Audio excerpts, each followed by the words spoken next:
Imagine a woman. She is young, she is alone, and she is in danger. Her own brother wants to take everything from her, her throne, her country, her life. But she is not afraid. She makes a plan. She rolls herself inside a carpet, and she is carried secretly into the room of the most powerful man in the world. This woman is Cleopatra, and her story is one of the most extraordinary in all of human history. She was a queen, yes, but she was also a scientist, a linguist, a diplomat, a survivor.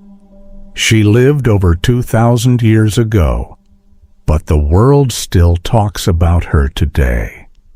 Why? That is what we are going to find out.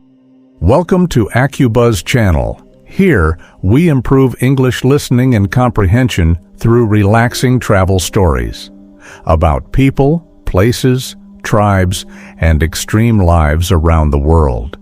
Listen to the full story first. At the end, I will help you check your understanding with simple questions. If you want to improve your listening while enjoying calm stories, subscribe and stay focused with me. Cleopatra was born around 69 BC. She was born in Alexandria, Egypt. Alexandria was one of the most beautiful cities in the ancient world. It had a great library, tall buildings, busy markets. People came from all over the world to live and learn there. Cleopatra's father was the king of Egypt. His name was Ptolemy XII. The Ptolemy family had ruled Egypt for many generations. But here is something interesting. Most of them never learned to speak Egyptian. They spoke Greek. They lived in Egypt, but they did not connect with the Egyptian people. Cleopatra was different. She studied hard. She learned Egyptian. She also learned 9 other languages, including Ethiopian, Hebrew, and Latin. This was very unusual for a ruler at that time. By speaking the language of her people, Cleopatra showed them respect, and they loved her for it. When Cleopatra was about 18 years old, her father died. Now it was her time. She became queen, but she did not rule alone. In those days, the tradition was that a woman must rule with a man. So her younger brother became her co-ruler. His name was Ptolemy XIII. He was only 10 years old. Cleopatra was smart and strong. Her brother was very young and surrounded by powerful advisors. Those advisors did not like Cleopatra. They wanted the young boy to rule alone. They wanted to control him. And so, a dangerous battle began. Cleopatra's brother's advisors grew more powerful. They turned people against her. And then something terrible happened. Cleopatra was forced to leave Egypt. She was exiled. She had to go far away, to the desert near the border of Egypt and Syria. But Cleopatra did not give up. She gathered soldiers. She built a small army. She was ready to fight. Then everything changed. A man arrived in Egypt, a very famous man. His name was Julius Caesar. Caesar was the most powerful leader in Rome. Rome at that time was the greatest empire in the world. Caesar came to Alexandria for political reasons. He was looking for his enemy, Pompey. But Pompey was already dead. Caesar decided to stay in the royal palace. Cleopatra heard about this. She understood something immediately. If I can speak to Caesar, everything can change. But there was a problem. Her brother's soldiers were everywhere. If they saw Cleopatra, they would kill her. And so she made her famous plan. Her servant wrapped her in a large carpet.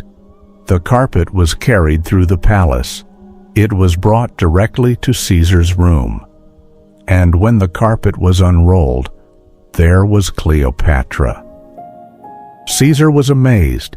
He was also charmed. Cleopatra spoke to him. intelligent, confident, beautiful. Caesar decided to help her. Together they fought against Ptolemy XIII. There was a war inside Alexandria. During this war, the great library of Alexandria was damaged by fire. Many people believe it was an accident during the battle. In the end, Ptolemy XIII was defeated. He tried to escape across the Nile River, but he drowned. Cleopatra returned to her throne. She was queen again. Caesar and Cleopatra became very close. They traveled together along the Nile. Cleopatra showed Caesar the great temples and monuments of Egypt. She had a son. Many historians believe the father was Julius Caesar. She named him Caesarion, which means Little Caesar. For a time, things were good, but Caesar had to return to Rome. He was the ruler of the most powerful empire in the world. There were problems to solve, wars to fight. Cleopatra moved to Rome to be near him. People in Rome were not happy about this. They did not trust Cleopatra.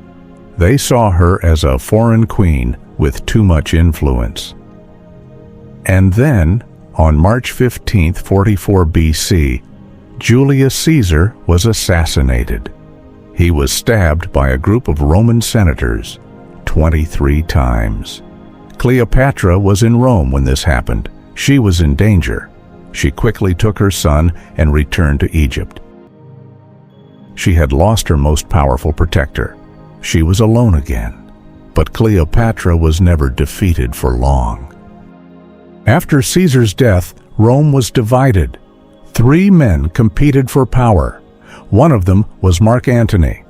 He was a great military general and a close friend of Caesar. Mark Antony needed Egypt. Egypt was rich. Egypt had grain, gold, and ships. He invited Cleopatra to meet him in the city of Tarsus, in modern-day Turkey. Cleopatra accepted the invitation, but she did not come quietly. She arrived on a golden ship. The sails were purple, the color of royalty. She was dressed as Aphrodite, the goddess of love and beauty. People ran to the river to watch her arrive. The streets of Tarsus were empty. Everyone went to see Cleopatra. Mark Antony was left sitting alone in the marketplace. Cleopatra understood the power of appearance. She understood how to make an entrance. She understood how to make a man feel that she was more than just a queen. She was a goddess. It worked. Mark Antony and Cleopatra fell deeply in love. They had 3 children together.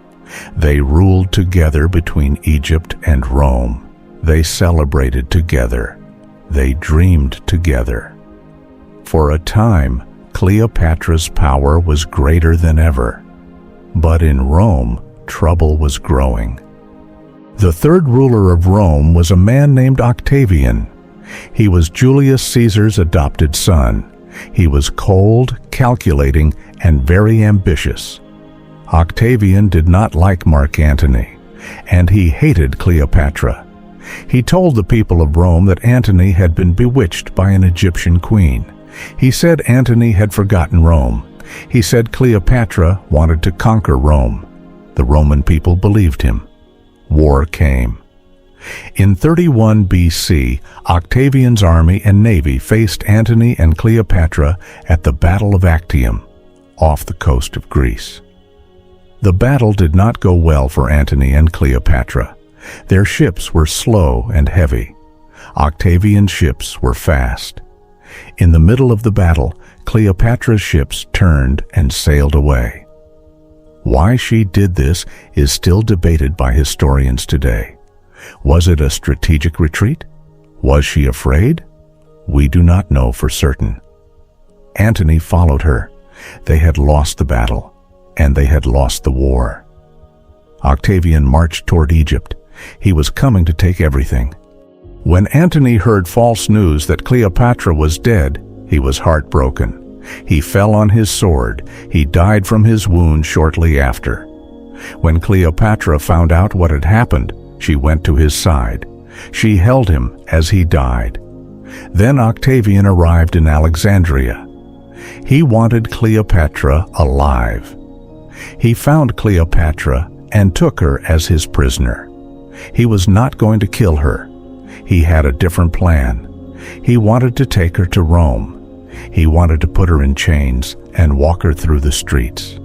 He wanted the whole world to see her, defeated, humiliated, a trophy, a symbol that Rome had won. But Cleopatra had other plans. A few days later, Cleopatra asked Octavian for one thing. She wanted to visit the tomb of Mark Antony, to say goodbye. Octavian agreed. At the tomb, Cleopatra placed flowers on Antony's grave. She spoke to him quietly. She told him she was coming. She said she was sorry. She said she loved him. Then she went back to her room. She asked for a bath. She put on her finest clothes. She wore her royal crown. She sat down, still and calm, and she ate her last meal. Then she sent Octavian a letter. The letter had only one request. She asked to be buried next to Mark Antony. Octavian read the letter, and he knew immediately what it meant. He sent his men to her room at once, but they were too late. When the soldiers entered the room, they found Cleopatra lying still on a golden bed. She was dressed in her royal robes. Her crown was on her head. Her arms were at her sides. She looked peaceful. She looked like a queen. She was dead. Now, this is where the mystery begins. How did she die? The most common story says she allowed a venomous snake, an asp, to bite her. Other historians suggest she used poison. We do not know for certain. What we do know is this: she chose her own ending. Cleopatra lived in a world that did not want women to be powerful. She spoke 9 languages. She ruled an ancient empire. She was loved by 2 of the greatest men in history. And when everything was lost, she faced the end on her own terms. History has not always been kind to her. For centuries, she was remembered only as a seductress, a beautiful woman who distracted powerful men. But that is not the full story. Cleopatra was a scholar. She wrote books about medicine and chemistry. She negotiated with empires. She kept Egypt independent longer than anyone thought possible. She was extraordinary. So here is a question to think about. If Cleopatra were alive today, what do you think she would do? Think about it. Write your answer in the comments below. I would love to read what you think. Now, it is time for your quiz. 3 questions, all from the story. Listen carefully and choose the correct answer. Question 1. What made Cleopatra unusual compared to other rulers of Egypt? A. She was the youngest queen ever.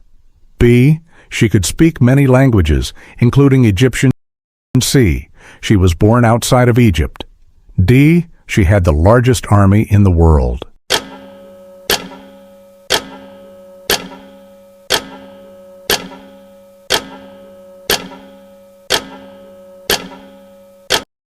Correct answer, B. Cleopatra spoke 9 languages, including Egyptian, something most rulers of her family never did. Question 2. How did Cleopatra secretly meet Julius Caesar? A. She disguised herself as a soldier. B. She was hidden inside a wooden box. C. She was carried to him rolled inside a carpet. D. She swam across the Nile at night.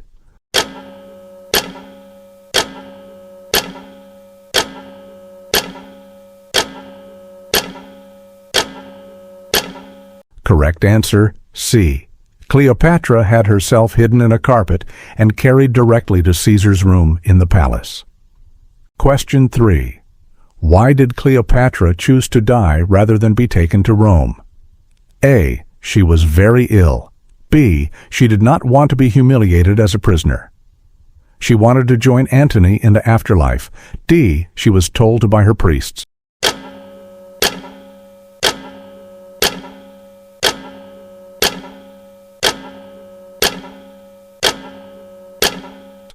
Correct answer, B. Cleopatra was a queen. She refused to be paraded through Rome as a symbol of Roman victory. If you enjoyed this calm story, subscribe to Akubuzz channel and turn on notifications. And remember, keep listening, keep focusing, and keep exploring the world. Thank you for being here. Until next time, stay curious.